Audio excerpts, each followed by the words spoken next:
Friends and fellow Singaporeans, I'm happy to be back in our financial district and to see so many familiar faces.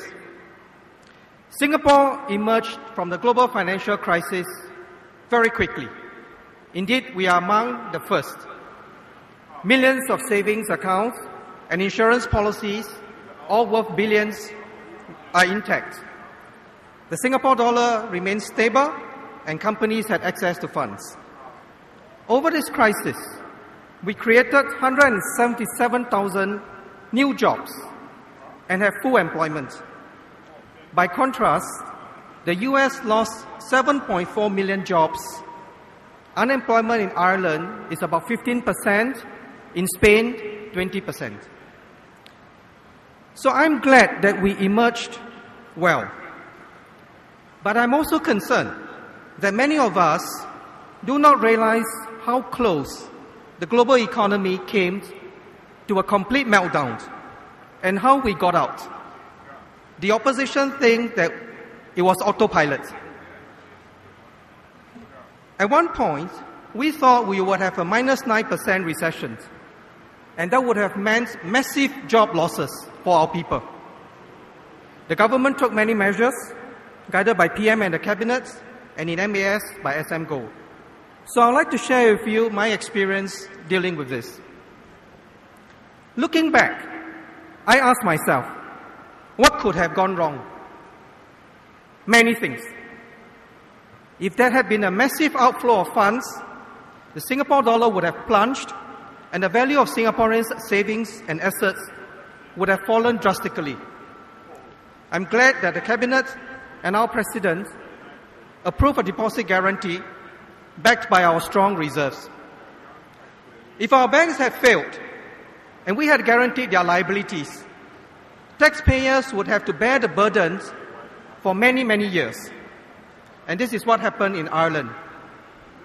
If the government had been spending recklessly and incurring budget deficits year after year, we were in trouble like Greece. But our government used our reserves to protect jobs.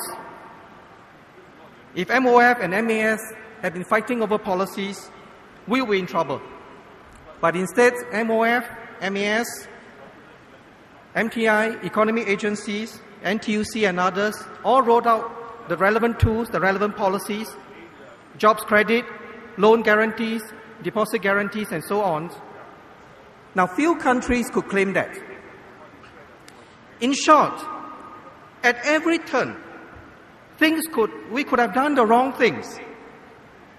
We may not have done everything perfectly, and indeed there are areas that we can improve.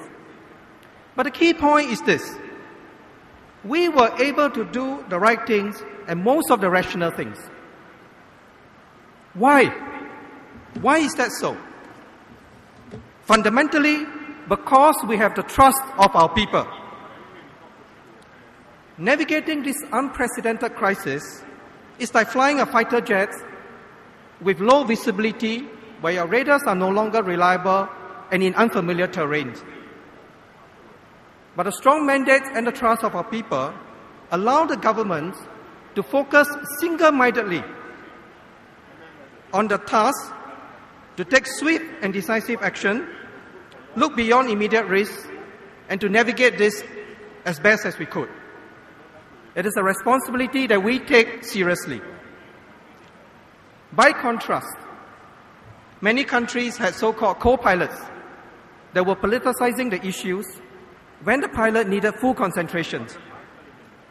Divisive politics led to slow responses and bad policies. You can see it in many countries, and the people are suffering. Now, will this trust remain important in the future? Absolutely. Dark clouds remain in the horizon. The US GDP has just been revised downwards to -1.5 to 2. The global economy is becoming more volatile. In the last 15 years, we had Asian financial crisis. We had the IT.com bubble. We had September 11. We had SARS. We had the global financial crisis. We must expect another crisis in the future. But if our people support us, we can continue with consistent and credible policies.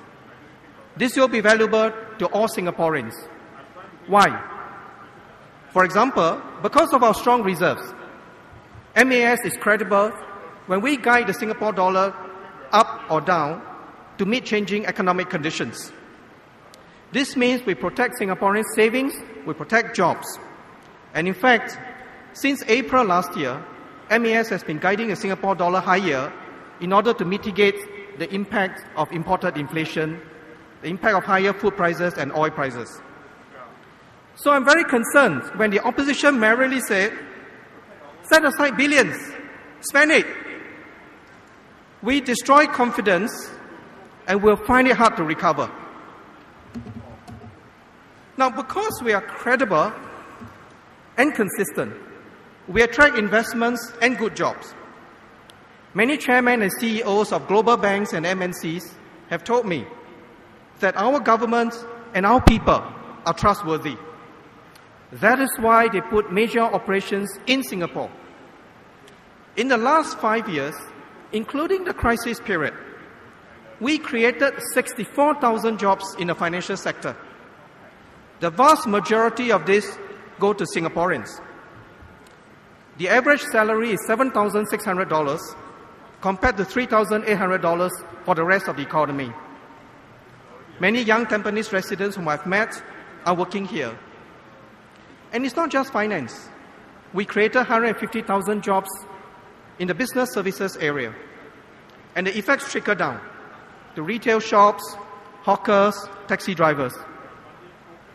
The Economist magazine, in a recent article entitled, "The City-State has a handy habit of taking advantage of financial upheaval." And he noted, one clear thread of Singapore's rise has been its ability to take consistent advantage of global upheavals, beginning in 1971, when America delinked the dollar from gold. It went on that the scale of transformation has been enough to propel Singapore into the ranks of the world's leading financial centers. And demand for people is unquenchable, unquote. So if we do the right things, don't take shortcuts, we create good jobs. So I'm deeply concerned that the opposition is advocating expedient policies. Let's take a few billions to spend, no issue. You are destroying confidence. Hey, let's have a so-called first world opposition. Now look around the world. Many countries are mired in divisive politics, gridlocked, and the blame games. Do we want to go down that route?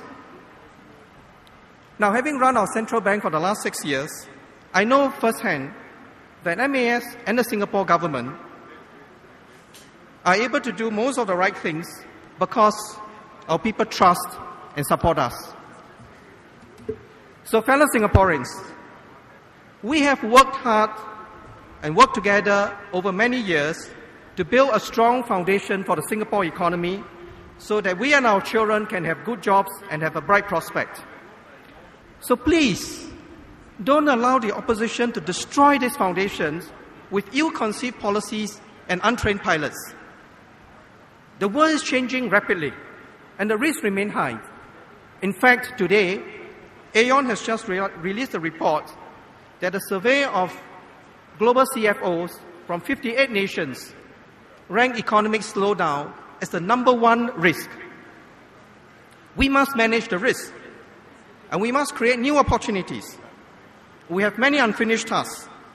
We must help Singaporeans to learn new skills, seize new opportunities in a growing Asia, and help those who are left behind. So let us not get mired in divisive politics to share a small pie. Let us work together to build a bigger pie so that we can help those in need and we can build a better life for Singaporeans. So please spread your word to friends and relatives on what is at stake in these elections. So vote for the team that has delivered, vote for the team that you can trust, so that together we can work to secure our future. Thank you very much.